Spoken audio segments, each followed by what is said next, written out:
Okay, तो जो आज का हमारा लेसन है वो हम चार्ट मेकिंग और उसके अंदर के कॉन्सेप्ट सीखते हैं, क्योंकि पैटर्न और पैटर्न को ट्रेड करना और उनको पहचानना, कैंडलस्टिक की स्ट्रेंथ और वीकनेस को पहचानना, वो हम सीख चुके।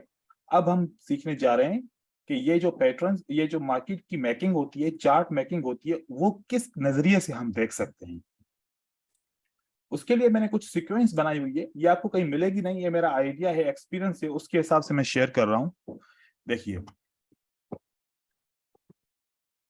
हमने दो किस्म के नंबर को समझना है, ascending numbers and descending numbers. ये समझ में आ जाएगा तो प्राइस के अंदर मोमेंटम समझ में आ जाएगा, और मोमेंटम जब आएगा तो हमें कंटिन्यूएशन ऑफ पैटर्न या रिवर्सल ऑफ पैटर्न के बारे में बहुत अच्छी नॉलेज मिल जाएगी, और उसमें बहुत एक्यूरेसी आना शुरू हो जाएगी। अब असेंडिंग एंड डिसेंडिंग नंबर्स क्या होते हैं? ये एक इंक्रीजिंग नंबर या फिर डिक्रीजिंग नंबर्स होते हैं। ये हम बचपन में पढ़ चुके हैं क्लासेस में, लेकिन कैंडलस्टिक के अंदर अगर इसमें ऐड किया जाए तो ये थोड़े डिफरेंट तरीके से दिखेंगे। पहले आपने ये अपना कॉन्सेप्ट क्लियर करें कि increasing number means ascending number वो होते हैं जो 1 2 3 4 5 या 1 3 5 या 1 4, मतलब एक सीक्वेंस है जो ऊपर की तरफ बढ़ रही है।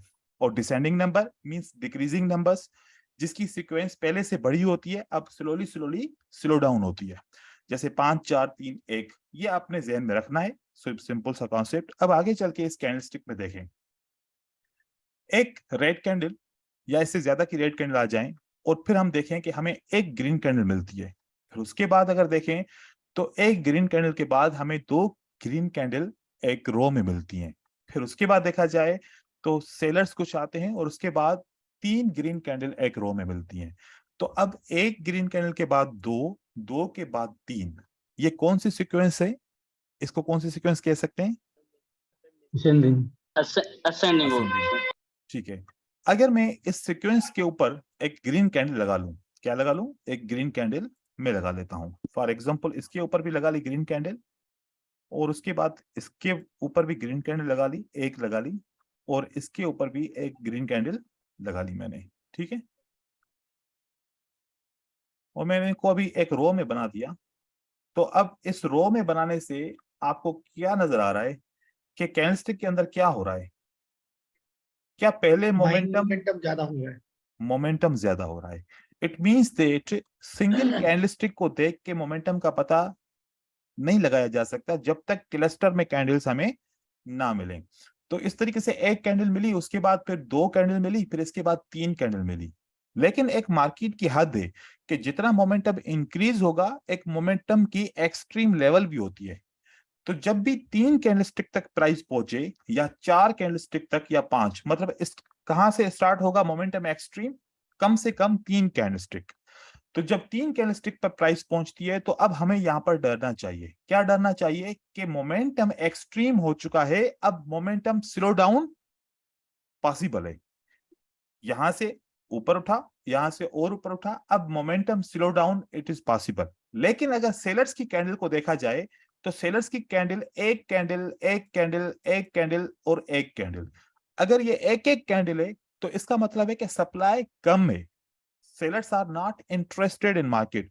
वन साइडेड इंफॉर्मेशन मिल रही है कि sellers are not interested, and another side information क्या मिल रही है कि buyers are increasing the momentum. ठीक है, लेकिन अगर आपको फिर दो कैंडल मिल जाए सेलर्स की, तो अब आप यहां पर क्या इंफॉर्मेशन आपको मिल सकती है? एक सेलर के बाद दो सेलर की कैंडल, जबकि बायर का मोमेंटम एक्सट्रीम हो चुका है और सेलर का मोमेंटम अभी अभी क्या हुआ है? बढ़ना शुरू हुआ है, इंक्रीज हो रहा है। तो सेलर ने क्यों अभी मोमेंटम क्यों बढ़ाया? उसका एक रीजन है, क्योंकि सेलर्स को पता है कि बायर एक्सट्रीम हो चुके हैं, और अब हम अपना मोमेंटम बढ़ाएंगे तो फिर हम बायर को स्टॉप कर सकेंगे। जैसे कि अगर यहां पर तीन कैंडलस्टिक के बाद आपको दो कैंडलस्टिक मिलती हैं बायर की, तो अब तीन कैंडलस्टिक के बाद अगर दो मिलती हैं, तो अब आपको क्या फील होता है कि क्या हुआ मार्केट के अंदर? क्या इंफॉर्मेशन आई है कि बायर स्ट्रांग थे, मोमेंटम थे, अब उनका मोमेंटम स्लो डाउन हो गया। हो रहा है। ठीक है, अब जब मोमेंटम स्लो डाउन हो गया तो यहां से सेलर्स की अगेन टू कैंडल्स आती हैं। कितनी? Two. Two candles. Two candles 2 then 2 means momentum is continuous, मतलब मोमेंटम बरकरार है, खत्म नहीं हुआ, बढ़ा नहीं है, लेकिन वही मोमेंटम अभी तक चल रहा है। फिर उसके बाद हमें अगर एक बायर की कैंडल मिल जाए, तो अब ये जो पूरी जर्नी है, एक से स्टार्ट किया दो बने, दो से स्टार्ट किया तीन बने, तीन से डिक्रीज किया दो बने, दो से डिक्रीज किया एक बना, उसके बाद एक सेलर्स की कैंडल आती है। ठीक है, अब आप ये सिर्फ समझें कि बायर ने इंफॉर्मेशन चार्ट के अंदर क्या दी कि मोमेंटम बढ़ा मोमेंटम स्टॉप और मोमेंटम स्टॉप हुआ। जब मोमेंटम स्टॉप हो, फॉर एग्जांपल के बायर बोल दें कि अब हमारे पास डिमांड खत्म हो चुकी है, अब हम मार्केट में कंटिन्यू नहीं करना चाहते, तो ये फेवर किसको जाती है? सेलर्स को। तो हमें यहां पर बायर की एंट्री को देखना चाहिए या फिर हमें सेलर की एंट्री को देखना चाहिए? अब सेलर्स की एंट्री। Okay good. लेकिन जब यहां से मार्केट यहां तक पहुंची थी, इस पोजीशन तक, ठीक है, यहां से यहां तक मार्केट ऐसे बढ़ रही थी, बायर मोमेंटम में आ रहे थे और मोमेंटम इनका बढ़ता हुआ जा रहा था, तो इस वक्त क्या हमें सेलर से कोई मदद लेनी चाहिए थी या सेलर की कोई एंट्री करनी चाहिए थी? नहीं सर, ओके, सिर्फ बायर्स एंट्री। सिर्फ buyer entry. It means that when trend is going in up direction with a momentum, then we will avoid from the sellers. और अब जब सेलर्स का मोमेंटम इंक्रीज हो रहा है, तो अब क्या करना चाहिए? बायर को अवॉइड करना चाहिए। ठीक है, तो इस तरीके से हमें पता चलता है कि कब हम सेलर की एंट्री को देखें और कब हम बायर की एंट्री को देखें। मोमेंटम को आना वो बहुत जरूरी है। चलो, ये तो इंक्रीजिंग मोमेंटम हुआ, उसके बाद डिक्रीजिंग मोमेंटम बना, लेकिन अगर स्टार्ट ही इंक्रीजिंग मोमेंटम से हो जाए, एक्सट्रीम मोमेंटम से स्टार्ट हो जाए, जैसे कि अब सेलर्स की बायर की कैंडल कितनी मिली? 3, फिर उसके बाद मिली 2, फिर उसके बाद मिली 1, तो अब यहां पर जो आखिर में इंगल्फिंग पैटर्न बना है, 3 के बाद 2 कैंडल बनी, 2 के बाद 1 कैंडल सेलर की बनी और 1 बायर की बनी, तो इस इंगल्फिंग को क्या ट्रेड करना चाहिए? नहीं सर। नहीं सर। वैसे तो हम कह सकते हैं ना कि ये अप ट्रेंड के अंदर इंगल्फिंग है, इसको तो ट्रेड करना चाहिए, क्योंकि हम अप ट्रेंड में हैं, तो ट्रेड को इंगल्फिंग को, बुलिश पैटर्न को ट्रेड करना चाहिए। लेकिन हमें बायर से इंफॉर्मेशन क्या मिली शुरू से कि हम बहुत ज्यादा थे, फिर हम कम हो गए और अब पॉसिबल है कि हम स्टॉप हो जाएं, खत्म हो जाएं, या हमारी ये पीक पॉइंट है, हम इससे आगे नहीं बढ़ सकते। तो जब हमें टॉप पे आउटसाइड बार, इंगल्फिंग, पियर्सिंग लाइन जैसे पैटर्न मिलते हैं, तो ये क्यों फेल होते हैं? इसका रीजन होता है कि मोमेंटम का slow down, then condition of momentum stop. इस वजह से टॉप के पैटर्न फेल होते हैं, और जबकि ट्रेडर्स ये समझ रहे होते हैं हम तो अप ट्रेंड में हैं, अप ट्रेंड का पैटर्न ट्रेड कर रहे हैं, उसके बावजूद भी फेल हो रहा है, क्योंकि वो ये इंफॉर्मेशन रीड नहीं करते, ये इंफॉर्मेशन नहीं देखते कि जब बायर शुरू थे तो मोमेंटम में थे, एक्सट्रीम मोमेंटम में, जब अगेन आए बायर तो स्लो डाउन हो गए, तो स्लो डाउन के बाद का ऑप्शन क्या होता है? स्टॉप। तो यहां पर के एंड वाले पैटर्न क्यों एग्जॉस्ट हो जाते हैं, क्यों फेल हो जाते हैं, तो ये बात आप अपने जहन में बिठा दें। अब यहां पर एक बात सोचें, अब यहां पर क्या हुआ कि पिछले ये सेलर एक था, ये सेलर एक था, ये सेलर एक था, ठीक है, लेकिन अब ये एक इंगल्फिंग का पैटर्न हुआ, उसके बाद एक अगेन इंगल्फिंग बनी। अब मुझे किस तरफ जाना चाहिए? मुझे क्या साइन मिली है कि मैं क्या कर सकता हूं? क्या मैं ये सोच सकता हूं कि सेलर्स का मोमेंटम अभी बढ़ने वाला है, क्योंकि बायर ने इंफॉर्मेशन दे दी सेलर को कि वी आर स्टॉप, देन कौन ट्राई करेगा? क्या सेलर ट्राई करेंगे यहां पर? यस सर, सेलर ट्राई करेंगे। तो अब यहां पर एक बात सोचें कि जब यहां पर 3 कैंडलस्टिक पहले सेलर की थी, बायर की थी, तो ये पैटर्न मुझे अवॉइड करना चाहिए था, क्योंकि मोमेंटम सबसे ज्यादा किसका है? बायर का।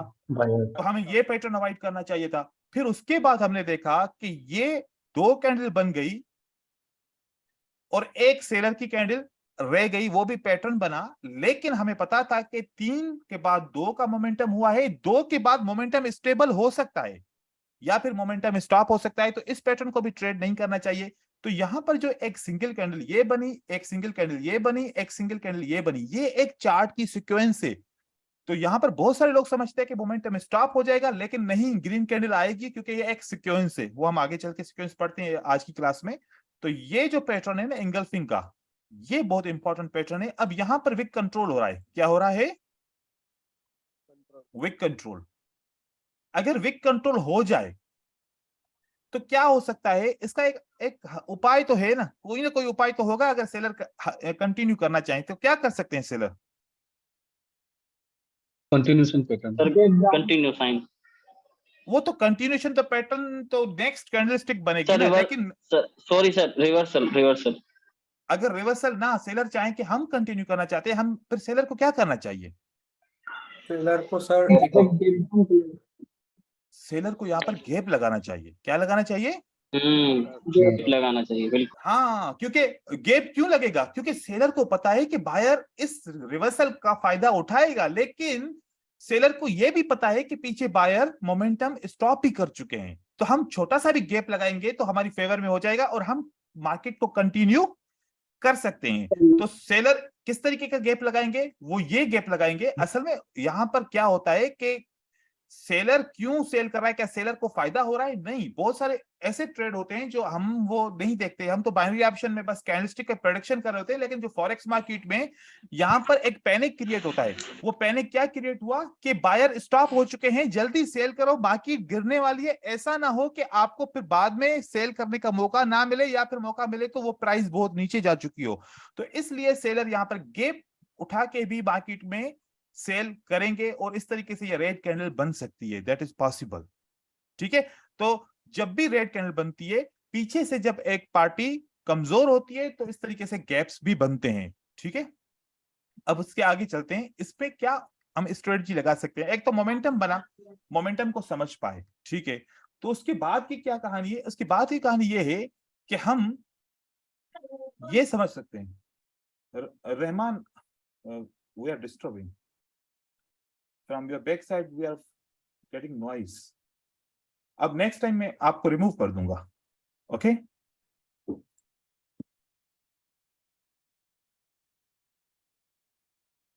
यहां पर देखिए,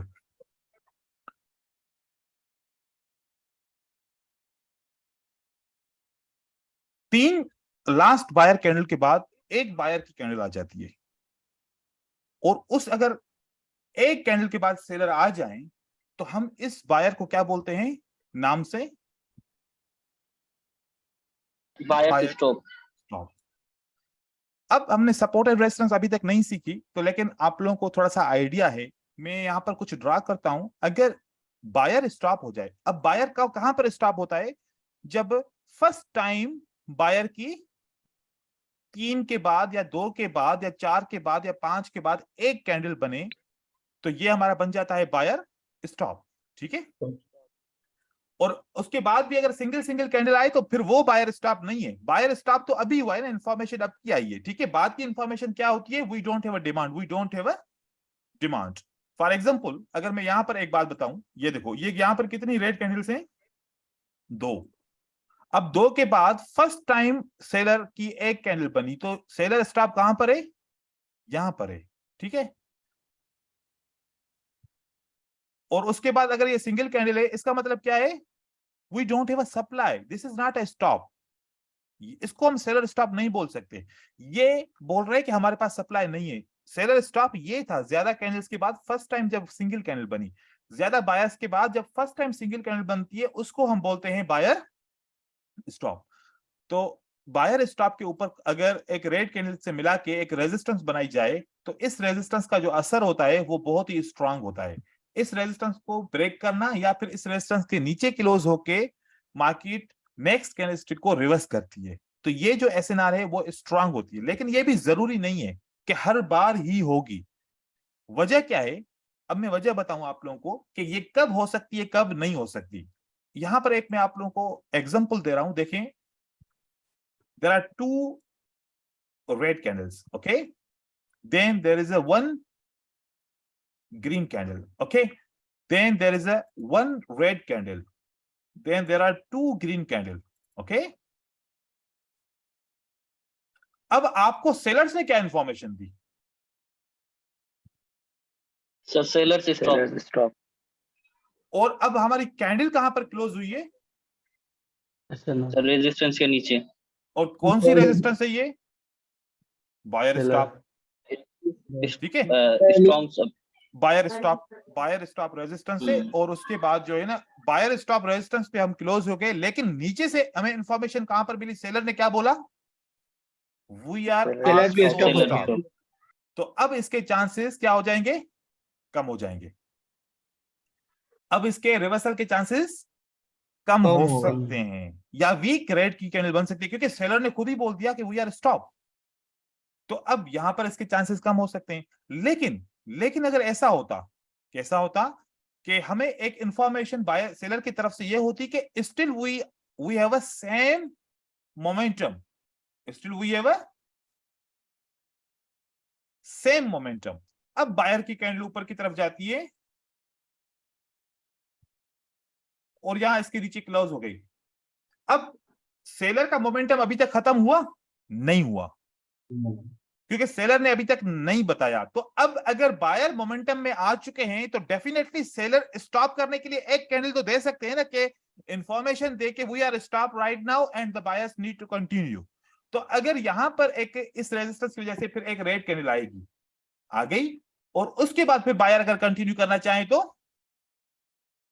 कर सकते हैं। ये रेड कैंडल आने की क्या जरूरत थी, क्योंकि सेलर्स को एक इंफॉर्मेशन देनी थी we are stop right now, तो जिसकी वजह से यहां पर आ सकती है। तो कंडीशंस होती हैं हर एक लेवल को ट्रेड करने के लिए, उससे पहले इंफॉर्मेशन मिल जा चुकी होती है। हम एक गलती करते हैं हमेशा कि हम बस स्ट्रेटजी को फॉलो कर रहे थे, स्ट्रेटजी का सेटअप बना, then you have to trade, but we are not reading the market. Market को कौन रीड करेगा, मार्केट भी पहले से दूसरी जगह पे इंफॉर्मेशन अलग अलग दे सकती है। हर बार स्टॉप एसएनआर ऐसे नहीं होती, कभी कभार सेलर भी स्टॉप करके फिर मार्केट स्टॉप एसएनआर के ऊपर क्लोज होती है, या फिर सेलर का मोमेंटम कंटिन्यूअस होता है, उसके बाद आके जाके इसके नीचे क्लोज होते हैं।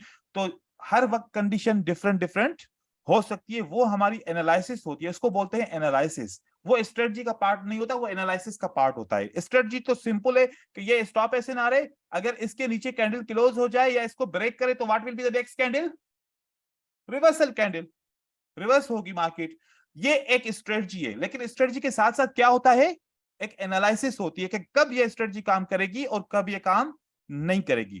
तो सिर्फ और सिर्फ अगर कोई स्ट्रेटजी के सेटअप को फॉलो करेगा तो फिर उसके रिजल्ट्स कम आएंगे, लेकिन साथ में एनालिसिस को भी फॉलो करेगा तो रिजल्ट्स अच्छे आएंगे। तो आप लोगों को एनालिसिस भी साथ में करनी चाहिए। ठीक है, अब हम इसका फाइनल सेटअप पढ़ के फिर अगली सीक्वेंस की तरफ चलते हैं। देखें, इस सीक्वेंस को पढ़ने का एक जो रीजन था, एक तो मोमेंटम को अंडरस्टैंड करना, और दूसरा ये समझना कि कब बायर और सेलर स्टॉप होते हैं और कब वो एसएनआर बनती है। तो यहां पर 3 सेलर के बाद 2 सेलर, 2 सेलर के बाद 1 सेलर आ जाता है। तो यहां पर ग्रीन कैंडल के साथ मिलकर क्या बनता है, seller stop support, that is a signal कि इस सपोर्ट को हम ट्रेड कर सकते हैं। फिर बायर का मोमेंटम रुकता नहीं है, मार्केट ऊपर की तरफ जाती है, 3 कैंडलस्टिक के बाद सेलर आके फिर एक ग्रीन कैंडल बनाते हैं। तो अब यहां पर सेलर का बायर का मोमेंटम क्या हो चुका, स्टॉप हो चुका। तो ये भी एक सिग्नल बन गया कि अब या तो मार्केट नीचे की तरफ क्लोज हो जाए सपोर्ट पे तो ट्रेड करें, या तो ऊपर ही हमें रेजिस्टेंस पे ट्रेड मिल जाए तो हम ट्रेड कर सकते हैं। लेकिन इंफॉर्मेशन रीड करना जरूरी था। यहां पर देखें कि सेलर जो हैं, बायर जो हैं, ये ऑलरेडी स्टॉप हो चुके हैं। तो ऑलरेडी स्टॉप हो चुके हैं, दोबारा बोलते हैं कि हमारे पास डिमांड नहीं है, तो इस जगह पर इनको डिमांड नहीं है। लेकिन यहां से 3 कैंडलस्टिक गए थे, तो हो सकता है कि यहां पर डिमांड हो, क्योंकि यहां पर एक इंगल्फिंग का पैटर्न है, तो ज्यादा चांसेस है। पियर्सिंग लाइन का पैटर्न होगा तो कम चांसेस होंगे, इनसाइड बार का चांसेस होगा तो बहुत ही कम चांसेस होंगे। तो हम पैटर्न को देखते हुए समझते हैं कि this is engulfing support plus seller stop support, और बायर का मोमेंटम यहां पर 3 कैंडल का था, तो ये हमारी एनालिसिस रहेगी। तो यहां पर बायर आना चांस बनता है, तो बायर आ जाते हैं। इसी तरीके से अगर मार्केट ऊपर जाती है, फिर उसकी कंडीशन, ये हमारी buyer seller buyer stop resistance बनी एक इनसाइड बार पैटर्न से, यहां पर बायर सेलर स्टॉप सपोर्ट बनी एक बुलिश इंगल्फिंग पैटर्न से। तो ये भी फर्क होता है। ठीक है, तो ये सारी चीजें हम नोट करेंगे और उसके हिसाब से हम इसको ट्रेड भी कर सकते हैं। ठीक है, इसके बाद की जो है वो है reference sequence, that is very important also. यहां पर वो दोस्त जो कह के रिट्रेसमेंट है या फिर कंटिन्यूएशन है, या फिर मतलब मार्केट कंटिन्यू करेगी, जो अली ने सवाल पूछा था उसका जवाब इसके अंदर होगा। ठीक है, देखिए यहां पर क्या हुआ, सेलर्स की बहुत कैंडल का मतलब क्या हुआ, सेलर का मोमेंटम या सेलर्स आर वीक, क्या कह सकते हैं इसको, सर मोमेंटम में sellers. Momentum. Seller momentum. After momentum there is a one red candle and then green candle started. तो अब ये वन रेड कैंडल किस चीज को रिकॉग्नाइज कर रही है? Sellers stop. अच्छा, जब सेलर स्टॉप हो जाएगा, जब सेलर का मोमेंटम खत्म हो जाएगा, तो कुछ वक्त के लिए तो सेलर की सप्लाई खत्म हो सकती है ना, ये पॉसिबल है या नहीं है? ओके, पॉसिबल है। तो सेलर का स्टॉप होना और फिर दोबारा सेलर की कैंडल आके अगर हमें कंफर्म हो जाए कि अगली कैंडल इसके बाद ग्रीन है, तो अब यहां से हमें दो एक जैसे सेटअप मिले। एक रेफरेंस 1 जिस पे सेलर स्टॉप हुए और दूसरा रेफरेंस 2 जिसको अगेन सेलर ने रिकॉग्नाइज किया we don't have a supply. ठीक है, तो दो एक जैसे सेटअप बनते हैं जब मार्केट में, तो मार्केट सिमिलरिटी के ऊपर चलती है। और फिर तीसरा सेटअप अकेला बन सकता है, जैसे कि यहां पर अकेली अकेली कैंडल बन रही है, तो तीसरी कैंडल के चांसेस कितने 80% हो सकते हैं कि वो भी अकेली कैंडल बन जाए। लेकिन यहां पर क्या हुआ, क्या एक पैटर्न है कि नहीं है? अली से पूछ रहा हूं। जी सर पैटर्न है। इससे पहले का भी कौन सा पैटर्न है? देयर इज 3 आउटसाइड अप, और ये उसकी रिट्रेसमेंट हो सकती है या ये रिवर्सल पैटर्न हो सकता है। पीछे से सीक्वेंस देखो तो sellers are telling we don't have a supply even there is a pattern, और साथ में Yes, पैटर्न sir. को पीछे देखो तो there is a 3 outside up pattern. तो उसकी रिट्रेसमेंट भी हो सकती है क्योंकि सेलर तो ऑलरेडी बोल चुके हैं कि we don't have a supply, और साथ में दो रेफरेंस एक जैसे बने तो अगली कैंडल एज ए रेफरेंस होती है, मार्केट इसके बाद ग्रीन बनती है, तो हम उसको ट्रेड करना चाहें तो ट्रेड कर सकते हैं। इसको हम रेफरेंस सीक्वेंस भी बोलते हैं, और अगर एनालिसिस के लिए आ जाएं तो पैटर्न के बाद रिट्रेसमेंट है, even that is a dark cloud cover pattern. ठीक है, तो चाहे डार्क क्लाउड कवर का पैटर्न ही क्यों ना हो, लेकिन उसके बावजूद भी ये फेल हो गया क्योंकि ऑलरेडी सेलर्स ने एक इंफॉर्मेशन दी थी we are stop we don't have a supply. कम से कम 2 दफा बोलते हैं सेलर कि we don't have a supply, फिर तीसरी बार मार्केट में वापस आ जाते हैं क्योंकि तब तक बायर एक्सट्रीम हो चुके होते हैं या बायर फिर बोलते हैं कि अब हमारे पास डिमांड खत्म हो चुकी है। तो ये एनालिसिस के पार्ट हैं, इनको इस तरीके से, अब सारे माइंड एक जैसे नहीं हो सकते, आप सब एक जैसा नहीं समझ सकते, कोई इसका थोड़ा हिस्सा इस्तेमाल करेगा, कोई ज्यादा करेगा, कोई मीडियम करेगा, उसका रिजल्ट भी उसी के हिसाब से आएगा। तो ये बहुत इंपॉर्टेंट है जिसको आपने समझना है। इस रेफरेंस सीक्वेंस के ऊपर कुछ एग्जांपल्स हैं जो मैं आप लोगों को दिखाना चाह रहा हूं। सर यस, सर ये देखें, जैसे ये आपने रेफरेंस 1, 2 और 3 दिया, तो 1 एंड 2 के अंदर तो हम एनगल्फिंग का यूज कर रहे हैं। नंबर 3 पे जो है ना, ये मेरे ख्याल से तो आउटसाइड बार, इनका तो कोई फर्क नहीं होगा इससे। नहीं नहीं, वो तो कोई भी होता है, ये तो मॉडल है ना, कोई भी हो सकता है। अभी मैं दिखाऊंगा, अच्छा अच्छा, ठीक है। पैटर्न्स दिखा रहा हूं अभी आपको। अच्छा, आज कोई स्क्रीन का आप लोगों को फर्क दिख रहा होगा, वो मैं बहुत बड़ी स्क्रीन आज यूज कर रहा हूँ, तो आपको पता नहीं कैसा दिख रहा है। अच्छी लग रही है। ठीक है, अब यहां पर देखिए, बहुत ज्यादा सेलर के बाद, बहुत ज्यादा मतलब कहने का कि 1 से 2, 2 सेलर के बाद फर्स्ट टाइम सेलर स्टॉप हुए। ठीक है, और सेलर स्टॉप होने के बाद दूसरी बार आपको क्या रेफरेंस मिला कि still sellers are stop, they don't have a supply. लेकिन ये कौन सा पैटर्न है? Shooting star. साथ में ये कौन सा पैटर्न है इस कैंडल के साथ मिला के? इनसाइड बार। ये क्यों पैटर्न फेल होता है? क्योंकि यहां पर सेलर ने क्या बोला था कि हमारे पास सप्लाई नहीं है, हम स्टॉप हो चुके हैं। ठीक है, तो जब ये स्ट्रांग सा पैटर्न काम नहीं करता तो अगली बार भी पैटर्न ना काम करने की वजह बन सकती है।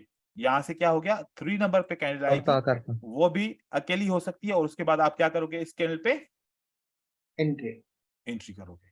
ठीक है, ऐसे बहुत सारे एग्जांपल इसके अंदर होंगे।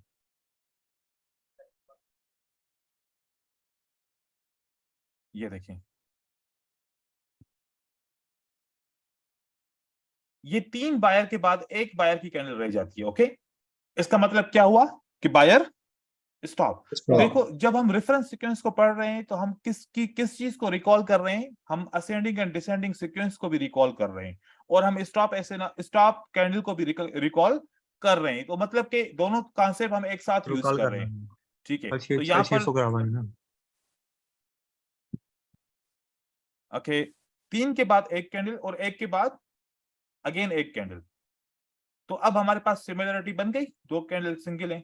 तो तीसरी बार जब ये कैंडल बनी तो ये भी सिंगल हो सकती है और हम इसको ट्रेड कर सकते हैं एज अ रेड कैंडल का। लेकिन यहाँ पर देखें ये कितना स्ट्रॉन्ग पैटर्न लग रहा है ना। सेलर वीक हो गए और उसके बाद बायर स्ट्रॉन्ग है, तो उसके बावजूद भी, क्योंकि ये एक कॉन्सेप्ट है कि यहाँ पर अगर ये वीक है, यहाँ पर वीक है, तो यहाँ पर भी ये एक दफा सेलर की कैंडल आ सकती है, फिर बायर कंटिन्यू करना चाहे तो कर सकते हैं। ठीक है, उसके बाद देखें एग्जांपल, ये कंसोलिडेशन मार्केट में बन सकता है, लेकिन कंसोलिडेशन मार्केट के 6 कैंडलस्टिक का सेटअप बनता है। ठीक है, तो इस तरीके के भी सेटअप होते हैं। ये दो ये कैंडल, दो ये कैंडल और उसके बाद दो ये कैंडल। ओके, जो ये नया प्रोफाइल है डीक्रिप्ट के, आपके बैक साइड पे नॉइस आ रहा है, तो अगर आप पीछे किसी से बात कर रहे हैं तो अपना माइक्रोफोन ऑफ कीजिए। ठीक है, अच्छा, I'm not I फीडबैक। अच्छा ठीक है। ओके ओके, आप फर्स्ट टाइम है तो मैंने इसलिए आपको बताया। ठीक है, देखिए यहाँ पर 2 green candle then 1 green candle, it means the buyers are stop. जब स्टॉप हो चुके तो दूसरी बार भी इन्होंने कहा नो डिमांड, और तीसरी बार कौन सा पैटर्न बना, इंगल्फिंग का। और यहां पर देखें इंगल्फिंग के बाद ये कौन सा पैटर्न बना, डार्क क्लाउड कवर का। तो यहां से बायर क्यों नहीं आ सकते, अली आप समझ रहे हैं, क्योंकि पीछे से सीक्वेंस कौन सी आ रही है, रेफरेंस आ रही है। तो ये पैटर्न और ये इसकी रेड कैंडल का भी ट्रेड कर सकते हैं, और ये रेड पैटर्न सेलर का पैटर्न काम करेगा, क्योंकि यहां पर सेलर अभी, बायर अभी तक क्या है, वो नो डिमांड पे हैं। तो इस वजह से ये पैटर्न्स काम यहाँ पर कर सकते हैं। तो ऐसे बहुत सारे एग्जांपल हैं, ये पीडीएफ में आप लोग को दे दूंगा, आप लोग देखिएगा। ठीक है, अब हम दूसरी सीक्वेंस की तरफ चलते हैं। जी सर, अब मैं समझ गया। Okay. उसके बाद एक और सीक्वेंस है, इसमें आप लोग, मैं ज्यादा कुछ नहीं बताऊंगा क्योंकि आप लोग खुद ही इसको समझोगे। देखिए इसका नाम है सिमिलर सीक्वेंस, और यहां पर यह सेटअप है।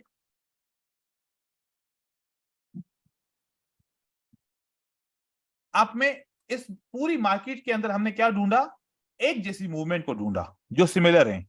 तो एक ग्रीन कैंडल के बाद दो रेड, और एक ग्रीन कैंडल के बाद दो रेड। अरे हाँ, उधर मेरी क्लास चल रही है। ब्रदर अब क्या करूंगी, ठीक है। देखिए अब आप, अब आगे क्या हो सकता है,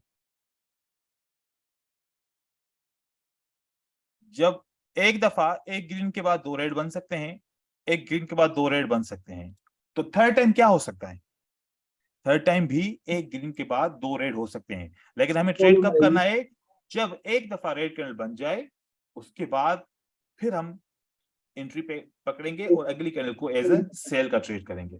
ठीक है,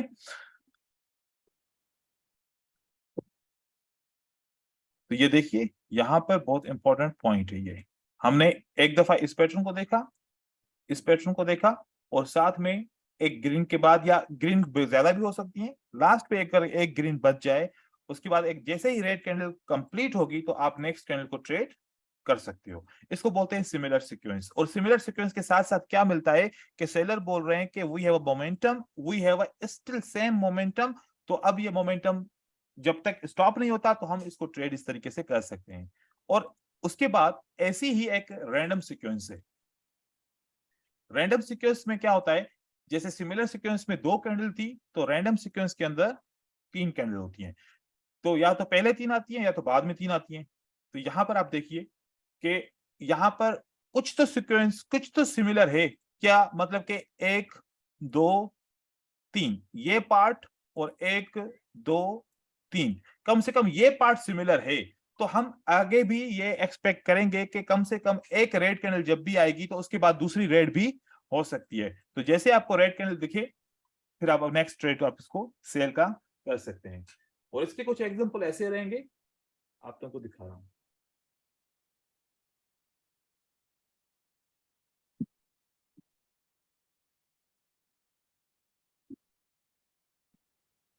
ये देखिए इन्होंने ट्रेड किया, इन्होंने कुछ और भी एक फिल्टर यूज किया ट्रेंड लाइन का। लेकिन आप अगर यहां पर थोड़ा सा गौर करें तो लास्ट ग्रीन के बाद दो रेड, और लास्ट ग्रीन के बाद टू रेड, तो एक ग्रीन बनी, या लास्ट ग्रीन बोल सकते हैं क्योंकि यहाँ पर दो ग्रीन भी बन सकती हैं। तो लास्ट ग्रीन के बाद जब एक रेड बनी तो अगली रेड के ऊपर इन्होंने ट्रेड किया। लेकिन लास्ट ग्रीन एंड रेड बना क्या, क्या ये एक पैटर्न बना, बेरिश का अगर जी बना सर। तो हमें यह भी पता चल सकता है ना कि अगर ऐसी सिमिलर सीक्वेंस हो तो इस बार जब भी पैटर्न बनेगा उसकी रिट्रेसमेंट नहीं आएगी, डायरेक्ट ये सेल का ट्रेड हो सकता है। तो ये एक कंफर्म हो गई कि अगर पीछे से दो पॉइंट सिमिलर होती हैं तो तीसरी बार जो पैटर्न बनता है उसकी रिट्रेसमेंट नहीं आती। जैसे ही ये देखें, अगर ये वाली सीक्वेंस एक पैटर्न के बाद रिट्रेसमेंट नहीं आई, एक पैटर्न के बाद रिट्रेसमेंट नहीं आई, तो अगली बार भी एक पैटर्न के बाद रिट्रेसमेंट नहीं आएगी, वो भी ग्रीन कैंडल नहीं बन आएगी। सकती। तो मतलब पीछे के दो सेम पैटर्न देखो, अगर उनमें रिट्रेसमेंट नहीं है तो अभी जो पैटर्न बनेगा उसकी भी रिट्रेसमेंट नहीं आएगी। अगर पीछे वाले दो पैटर्न में किसी एक में भी रिट्रेसमेंट है तो फिर 50-50 चांस है रिट्रेसमेंट आ भी सकती है और रिट्रेसमेंट नहीं भी आ सकती। ठीक है, लेकिन शर्त यह है कि जो आप पैटर्न ट्रेड करने वाले हो वो आउटसाइड बार नहीं होना चाहिए। आउटसाइड बार होगा तो 50-50 चांस है, ज्यादातर चांस है लॉस ही होगा ट्रेड। ठीक है, आउटसाइड बार जी नहीं सर, बनना चाहिए। ठीक। उसके आगे देखें एग्जांपल, यहां पर रैंडम सीक्वेंस है, एक लास्ट ग्रीन के बाद 2 रेड, लास्ट ग्रीन के बाद 5 रेड। तो इन्होंने सोचा कि एक ग्रीन है तो अब उसके बाद एक रेड बनी, एक इनसाइड बार का पैटर्न बना, तो अगले पैटर्न को उसने ट्रेड भी किया। और साथ में देखा जाए तो 3 बायर के बाद एक बायर ने स्टॉप किया और अगेन उन्होंने बोला we don't have a demand. तो मतलब इसका कहने का कि बायर ऑलरेडी फेल हो चुके हैं, उनके पास डिमांड नहीं है। अगर यहां पर एक रेफरेंस बना है, यहां पर दूसरा रेफरेंस बना है, तो तीसरे रेफरेंस के बाद हमें रेड कैंडल एक्सपेक्ट करनी चाहिए। तो यह भी ट्रेड विन हो सकता है, साथ में दूसरा ट्रेड भी मिल सकता है हमें। ऐसे ही मैं आप लोग को अगर एग्जांपल दिखाऊं तो दो रेड कैंडल बनी थी, उसके बाद सेलर्स ने स्टॉप किया तो रेफरेंस 1 बना, और उसके बाद ग्रीन कैंडल को देखो कि कम से कम कितनी बनी है, 2 बनी है। फिर सेलर्स ने स्टॉप किया और ग्रीन कैंडल कम से कम कितनी बनी है, 2 बनी है। तो रेफरेंस को लेके इस रेड कैंडल के बाद हम ये भी ट्रेड कर सकते हैं, और सिमिलर सीक्वेंस को लेके एक रेड के बाद 2 ग्रीन, एक रेड के बाद 2 ग्रीन, तो इस ग्रीन के बाद दूसरी भी रेड ग्रीन बन सकती है, इसको भी ट्रेड कर सकते हैं। तो 2 ट्रेड हमें यहां पर मिल सकते हैं अगर हम एनालिसिस करके सही तरीके से रीड करें तो। ठीक है, तो सिग्नल्स बहुत होते हैं, बस रीडिंग करने की जरूरत है और कुछ भी नहीं। ऐसे बहुत सारे एग्जांपल है, ये आप सब एग्जांपल देख सकते हैं, ये आप लोगों को मैं दे दूंगा। ठीक है, तो सारे आप लोगों ने देखने हैं और इसके अंदर कोई गलती हो या कुछ हो तो वो आप लोगों ने आइडेंटिफाई करनी है। एक एग्जांपल रीड कर लेता हूं, देखिए यहां पर रैंडम सीक्वेंस है, और रैंडम सीक्वेंस के अंदर ये इन्होंने थोड़ा सा एक्सेस ऑफ एनालिसिस यूज की है, क्योंकि ट्रेड ये करना था, वो ऑलरेडी वो कर चुके थे, लेकिन दोबारा भी इन्होंने ट्रेड किया। जैसे यहां पर देखें कि कम से कम 3 रेड है और कम से कम 3 रेड है, तो ये सिमिलर सीक्वेंस थी, और सिमिलर सीक्वेंस को इन्होंने ट्रेड किया, ये विन हो गया था उनका। फिर similar random sequence plus total, हाँ रैंडम सीक्वेंस को इन्होंने ट्रेड किया, पहले सिमिलर था फिर उसके बाद इन्होंने रैंडम सीक्वेंस को ट्रेड किया। ये रैंडम सीक्वेंस है हमारी। ठीक है, किसी को कोई क्यूरी है, सवाल पूछिए।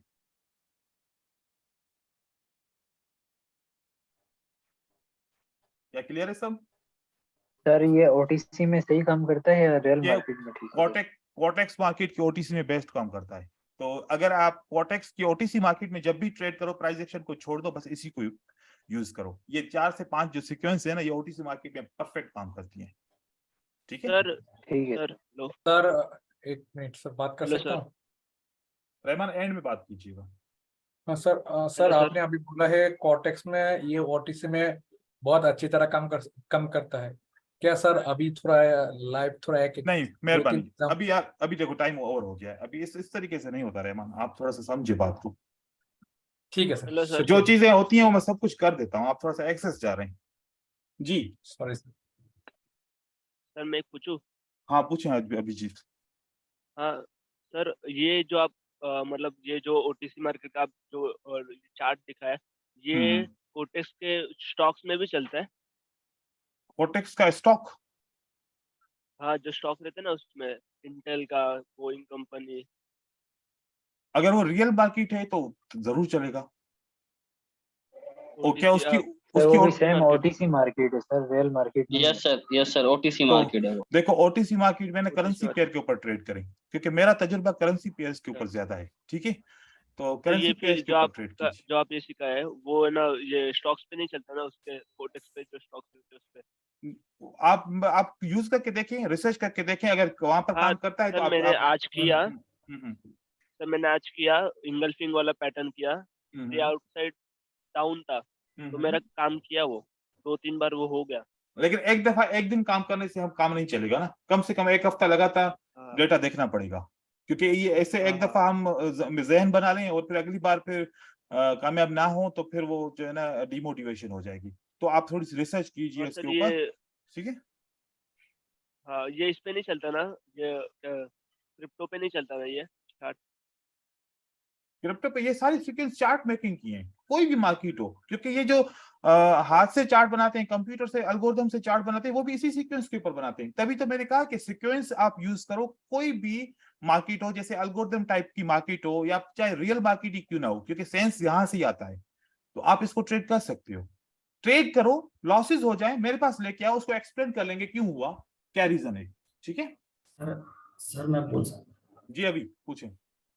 सर मैं काफी टाइम से ट्रेड कर रहा हूँ, बढ़िया काम करता है, बढ़िया काम करता है। ये वाला जो आपने बताया मैंने यूट्यूब पर देखा था, हम्म, मैंने काफी प्रवर्तन किया इस पे, बढ़िया काम करता है। इंटर इंटर पे जो लड़का पूछ रहा है ना, उस पे भी काम करता है।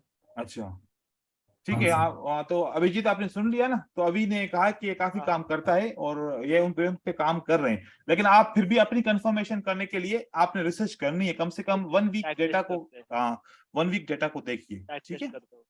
हाँ, ओके। करेगा। किसी लेसन से थैंक यू सर। रिलेटेड तो कोई क्यूरी नहीं है ना, क्योंकि लेसन मैंने बहुत आसानी से पढ़ाया है और ये पहले भी मैं इसका थीम आप लोगों को हाँ दे सर चुका आसान है। था, ठीक है ना। हाँ तो हाँ अब आसान है। नेक्स्ट हमारी जो क्लास होगी ना, वो होगी सपोर्ट एंड रेजिस्टेंस के ऊपर, क्योंकि अब हम कैंडलस्टिक की रीडिंग और उसके चार्ट की अंडरस्टैंडिंग समझ चुके हैं, पैटर्न्स को समझ चुके हैं। अब जो हमारे पैटर्न्स फेल होते हैं या सीक्वेंस फेल होती हैं, उनका रीजन होता है सपोर्ट एंड रेजिस्टेंस, और सपोर्ट एंड रेजिस्टेंस की कुछ हिडन टेक्निक्स होती हैं जो मैं आप लोगों को सिखाऊंगा, और उसके ऊपर इंशाल्लाह हम खुल के बात करेंगे। और फिर वो 2 दिन वो चलेगा, उसके बाद फिर हम मजीद और टॉपिक की तरफ चलेंगे, ठीक है। तो मिलते हैं इंशाल्लाह कल की क्लास में। थैंक यू, अल्लाह हाफिज। ठीक है सर, अल्लाह हाफिज। राइट। सर ये सारे सीट हमको मिलेगा? हाँ मिलेगा मिलेगा, बिल्कुल मिलेगा रहमान, बिल्कुल मिलेगा। ठीक है, शुक्रिया सर, सलाम वालेकुम।